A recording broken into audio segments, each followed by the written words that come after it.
Olivier et Salomé, je vous laisse la parole pour que vous nous présentiez vos travaux sur la question de la citoyenneté. Et je salue Bernard Spitz qui vient de nous rejoindre. Bonjour. Bonjour à toutes et à tous. C'est un réel plaisir d'être aujourd'hui parmi vous, de revoir des visages connus qu'on n'avait pas vus depuis un petit moment. Donc un an c'est court, mais beaucoup de choses se sont déjà passées. Citoyenneté, beaucoup de choses à dire. On va le co-animer avec Salomé. Je voulais d'abord remercier les différents intervenants lors de ces réunions qui ont été très riches, très dynamiques, avec déjà des idées émergentes. On vous en fera un retour. Vous dire aussi que, voilà, je pense qu'aujourd'hui, on a tous un constat, c'est que les citoyens, les citoyennes sont fâchés avec les politiques, mais ne sont pas fâchés avec la politique. Donc, ça nous laisse quand même de l'espoir. Cet espoir, au nom du souffle breton, on aimerait le faire grandir, le faire évoluer. Et si aujourd'hui, la citoyenneté, pour beaucoup d'entre nous, c'est devenu un gros mot, à travers la synthèse, à travers nos travaux, j'aimerais que ça redevienne un grand mot. Un grand mot parce qu'on ne peut pas vivre sans citoyenneté. Le vivre ensemble, c'est la citoyenneté, c'est le partage, c'est les échanges, des fois la bagarre, mais c'est la citoyenneté. Et si aujourd'hui la terre de Bretagne reste un peu protégée, on sent que l'effritement du mur qui nous protège est quand même très proche. Alors, si on est là aujourd'hui, ce matin, à Saint-Brieuc, c'est qu'on y croit. Enfin, si on n'y croyait plus, je pense qu'on rendrait tous notre tablier et on se dirait que laissons la vague nous submerger et regardons après ce qui se passe. Mais c'est pas notre avis, c'est pas ce qu'on attend nous en Bretagne, j'espère en France aussi. Et donc voilà, donc je remercie vraiment, vraiment aussi Ronan et Anne-Laure sur le travail, parce qu'il était énorme. Les groupes de travail étaient très riches et la restitution était parfaite. Et ça vous permet aussi d'avoir une donnée et de voir ce qu'on a dit, ce qu'on a échangé. Et Salomé, je te laisse la parole, car voilà, je sais que c'est une première et je sais que ça va bien se passer. À toi, Salomé. C'est gentil.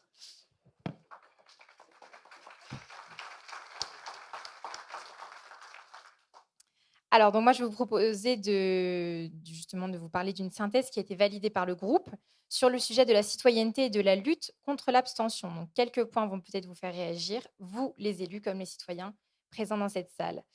Donc, dans un premier temps, on va parler des constats et on va faire un petit peu un état des lieux vis-à-vis des élus et des différentes collectivités, mais aussi pour la communication et pour le citoyen. Ensuite, nous verrons ce que nous pensons être de bonnes idées et on va terminer avec les besoins. Pour les élus et les différentes collectivités, il y a différents constats qui ont pu être retenus, comme par exemple le rôle des élus, qui est souvent méconnu. Donc, par exemple, que font-ils au quotidien? Quel intérêt portent-ils aux citoyens hors des campagnes électorales? Et en gros, ce qui est ressorti, c'est on ne les voit sur les marchés que lors des élections. On va avoir les missions des différentes collectivités qui ne sont pas claires dans l'esprit des citoyens, avec toujours cette idée d'incompréhension, de confusion et de méconnaissance globale des actions menées par les élus et les différentes collectivités. Pour ne rien arranger, les transferts de compétences de l'État vers les collectivités de nos territoires qui brouillent les esprits. Et là encore, on a vraiment peu de pédagogie envers le citoyen. On a également une mauvaise image de l'élu, avec une impression que les élus ne vont pas changer notre quotidien. Donc, en gros, à quoi bon se déplacer aux urnes? Et également un manque de confiance envers les élus, avec une impression d'un clivage entre sachants et non-sachants, qui, pour le coup, crée une distance un peu plus importante. Pour la communication, donc toujours dans les constats, on a un problème de lisibilité de l'action publique, mais également des difficultés à communiquer efficacement, malgré les actions nombreuses sur le terrain organisées par les associations et les différentes collectivités. Le rôle des médias, qui est aussi très important concernant l'image des élus et des politiques menées, qui font malheureusement peu de pédagogie, hein. On a une impression d'une nette préférence à faire des petites histoires de choses insignifiantes ou d'histoires politiques que peu de personnes maîtrisent, finalement. Et les réseaux sociaux qui peuvent se révéler vecteurs de propos haineux, ce qui, du coup, n'arrange pas la mauvaise image de l'élu. Pour le citoyen, donc, on a également différentes constatations. On va avoir le citoyen qui est plus un consommateur qu'un acteur de la vie publique ou sociale. Là, on relève vraiment un fléchissement de la mobilisation en règle générale, que ce soit dans l'encadrement des jeunes dans un club de sport ou dans la vie publique ou même dans les syndicats. On a vraiment un décrochage.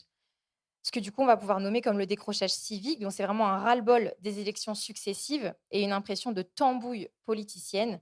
Donc pour illustrer ce propos, il a été fait référence à des incompréhensions lors des derniers scrutins, notamment donc les départementales et les régionales, où certains électeurs ont été perdus par les différentes alliances à chacun des scrutins, malgré l'appartenance à un même parti. Donc c'est toujours cette idée d'incompréhension et de confusion des citoyens envers la politique et les élus.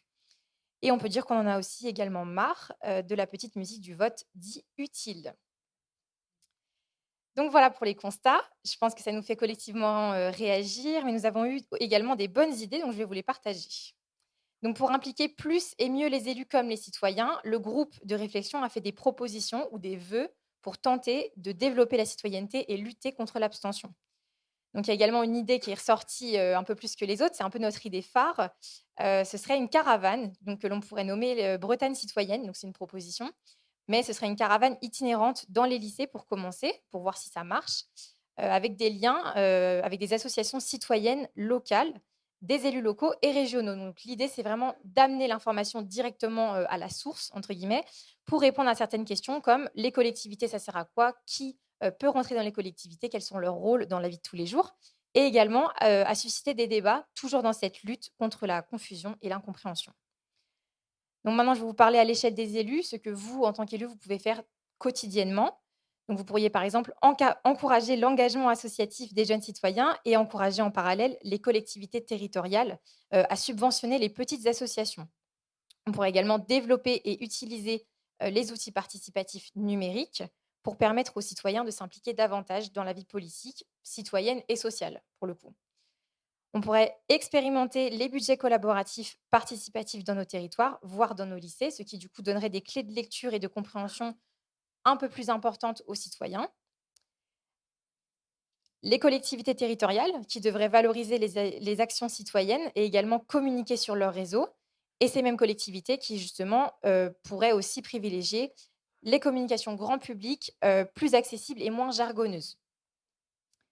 On pourrait encourager les élus à être plus présents auprès des citoyens pour réconcilier et redonner confiance aux citoyens sur l'intérêt qui est porté à leurs actions. Donc, cela valoriserait justement le bénévolat. Là, ce qu'il faut bien comprendre, c'est que ces moments sont des temps d'échange simples et sans filtre avec le citoyen, ce qui du coup se révélera forcément bénéfique entre un élu, une collectivité et le citoyen en règle générale. Pour les vœux, donc ce serait que les élus affirment de valeurs claires leurs convictions pour un petit peu redorer le blason de la politique et redonner confiance aux citoyens. Et pour finir, on pourrait créer des forums, donc jeunes citoyens, de l'école primaire au lycée pour développer et faire développer l'esprit critique, excusez-moi, par de l'information, de la pédagogie et peut-être finalement réussir à faire baisser les radicalités. Et en plus, cela permettrait de sensibiliser les jeunes parents via leurs enfants, car pour rappel, les abstentionnistes sont surtout dans la tranche des 25-40 ans. Voilà pour les bonnes idées. Pour les besoins, c'est beaucoup plus court. Du coup, ce serait vraiment là, pour le coup, la réalisation d'une étude, d'un travail de recueil de données et de statistiques sur l'abstention en Bretagne, afin de nous aider à poursuivre notre réflexion collective, ce qui, du coup, engendre une nouvelle question. Qui pourrait nous fournir ces données? Merci.